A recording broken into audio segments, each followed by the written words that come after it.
Bufi simboli i mençurisë. Mençurisë, po, ashtu, nëse është bufi, po, sipas bufit. Se ju e keni për buf shqiptar, nuk e keni për buf. Po, me qenë Skënderbeu vinte bufi në flamur, nuk vinte shqiponjën, kështu që. Jo, e kanë seriozisht, për shembull në Amerikë e kanë simbol të mençurisë, se na i hapi sytë edhe Evi Kokalari para të ditësh. Po unë po të them këtë gjë, që nëse që se Evi tallet me atë pjesë. Nuk është se e thot seriozisht. Jo, ajo thot që e ka mësuar strategu i fushatës. Po tallet. Se Evi unë ndjek Evin dhe Evi tallet me Lasivita, me Salion, me Belon, se i ka njohur nga brenda.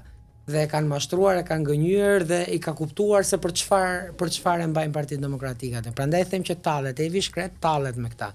Ideja është këtu që bufi dhe kukuvajkat thonë nga mëngjesi deri në darkë hardhucave dhe zhapikëve që i rrinë poshtë dritares, që ne do ta shkrijmë spakun dhe premtimi elektoral i Sali Berishës për botën e errët, për kriminalët që takon Zeni nga mëngjesi deri në darkë, në për skutat ku fshihet i thot, na mbështesni neve sepse babi do ta shkrijë spakun. Na mbështesni neve se përgjimet e Sky Encros dhe problematiket që keni me spakun do të mbarojnë, do të marrin fund sepse plaku do ta shkrijë atë institucion dhe nuk do të ketë më drejtësi. Është deklaratë shumë e fortë. Po, e kam thënë, nuk është hera e parë që e them. Është e vërtetë kjo. Patjetër, se nëse s'është e vërtetë do më kishin degdisur atje ku degdise. Mirë, se ti nuk i ri nga pas edhe i dëgjon ata tani se. Po, ti nuk. Deklaratë politike kjo apo? Unë jam te partia patronazhistëve, ne dim çdo gjë. Kështu që ju mburreni, krenoheni me patronazhistët. Po se nuk është që e keqe patronazhist. Dhe po ta dish patronazhimin e kemi filluar ne te PD-ja në 2009-ën. Po si çdo gjë që ata din ta shkatrojnë, nuk din ta bëjnë mirë. Kështu që po të them, ku ndahemi ne me këta? Ne ndahemi me këta sepse këta nuk duan një drejtësi, duan një drejtësi plepash, një drejtësi rumpall, një drejtësi me prokuror që kanë ardhur sulmoi disa një drejtësi me prokuror dhe gjyqtar që kanë ardhur me të mbathur athesi dhe sot lëvizin me Maybach 500.000 euro nëpër Tiranë dhe sot i ketë sigurt nëpër listat e kandidatëve. Me drejtësi, me njerëz që janë shkarkuar nga vettingu dhe sot po riciklohen politik. Nuk është rasti i parë, por ka disa raste brenda Partisë Demokratike. Me një drejtësi ku është komandohej video përgjimi i Ilir Metës ku kap duke shfletuar atë bllokun që është i veshur me lëkurë shqiptarësh dhe shkronjat janë gjaku i shqiptarëve ku shkruheshin shifrat e korrupsionit dhe votonte gjykata e lartë në unanimitet për ta nxjerrë video përgjimin të parregullt. Flasim për një drejtësi ku viktima të shumta të kësaj politike të mbrapsht nuk bën dot drejtësi për 21 janarin, ku 26 viktima ranë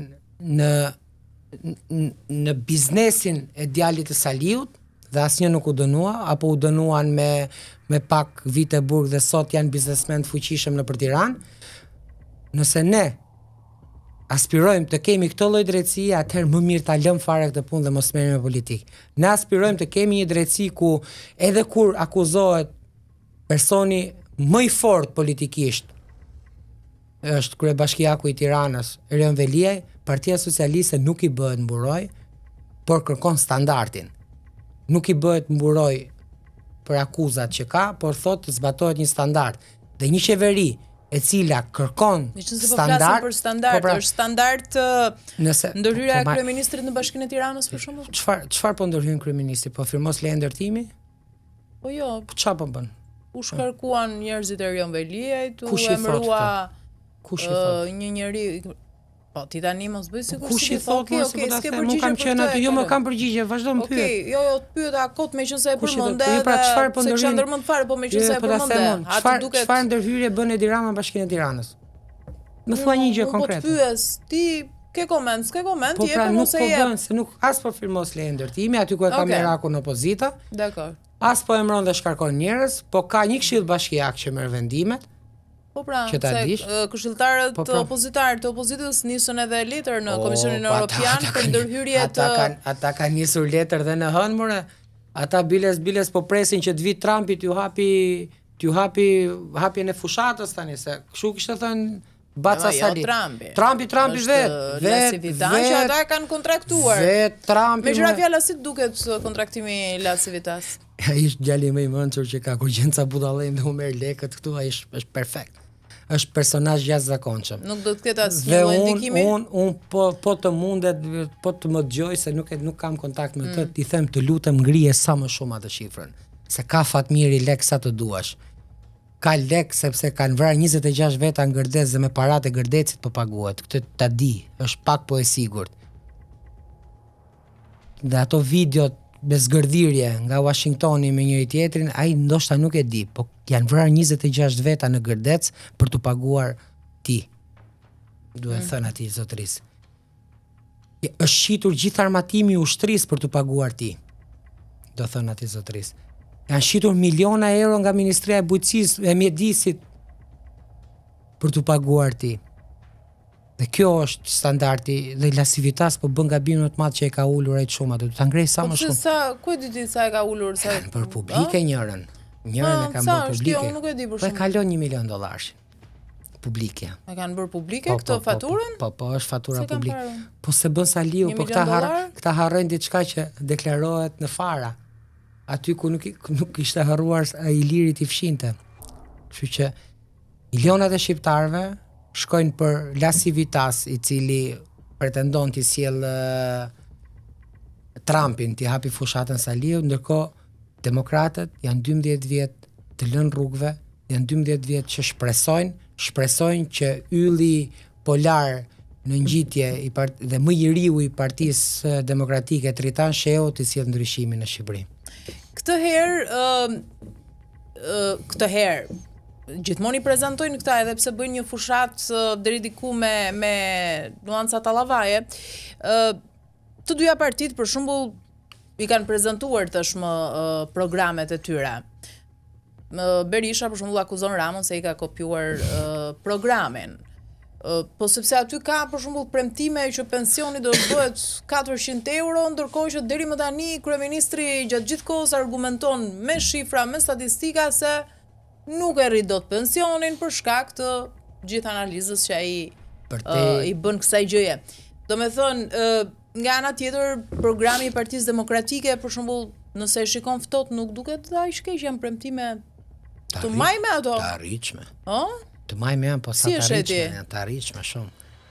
Janë për te shakave, se kur flasim për pensionistët, nuk mund bëjmë as ironi politike, as gallat, siç mund bëjmë për programin e Saliut.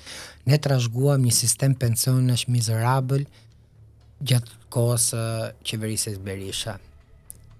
Rritja e pensioneve ka drejt për drejt të ndërgjegjësimi i atyre që paguajnë kontribute. Duke nisur nga ata që e kanë rrogën 800.000 dhe deklarojnë 400. Dakor, po, përderisa këta kanë prezantuar programe, pse nuk i përmbahen fushatës me programe? Po ku ka pasur një program në Shqipëri? Tallava, po pse duhet bërë fushata me bufa, me hardhuca, me bretkosa, ashtu janë ata bufa, hardhuca, bretkosa, krimba, ashtu janë. Po pse kështu bëhet fushata? Ashtu janë. Po ata mund të jenë si të duan. Ora ashtu janë. Fushata tek elektorati yt duhet të jetë me program, se duhet të jetë nga mëngjesi deri në darkë me bufa apo me hardhuca. Po sepse ashtu janë, është një moçal që nuk ka vlerë. Sepse shqiptarët e kanë të qartë programin, e shikojnë ndryshimin çdo ditë. Me të mirat dhe me të këqijat. Tani ka hyrë në lojë spaku për një rol veçantë, shumë të rëndësishëm, siç janë krimet zgjedhore. Ambasadorët më të rëndësishëm të akredituar në Tiranë realizuan së fundmi edhe një takim me Altin Dumanin. Beson ti tek roli që do të ketë tani spaku për krimet zgjedhore të 11 majit? Unë dua shumë që ky organ të godas me forcë çdo kënd. Meqense e ke bërë si shpinë e dytë spakun edhe mund të komentosh më mirë.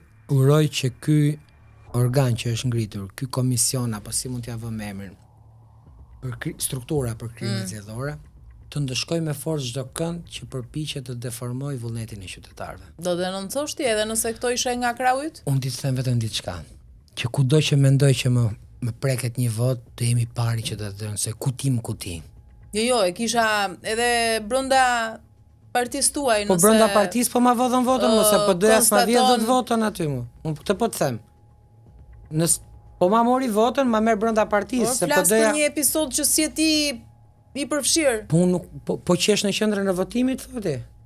Po konstaton ti një episod kriminal në këtë aspekt dhe ti nuk ke lidhje, por patjetër. Duhet ta denoncosh. Patjetër që po. Qoftë se e ke parë. Të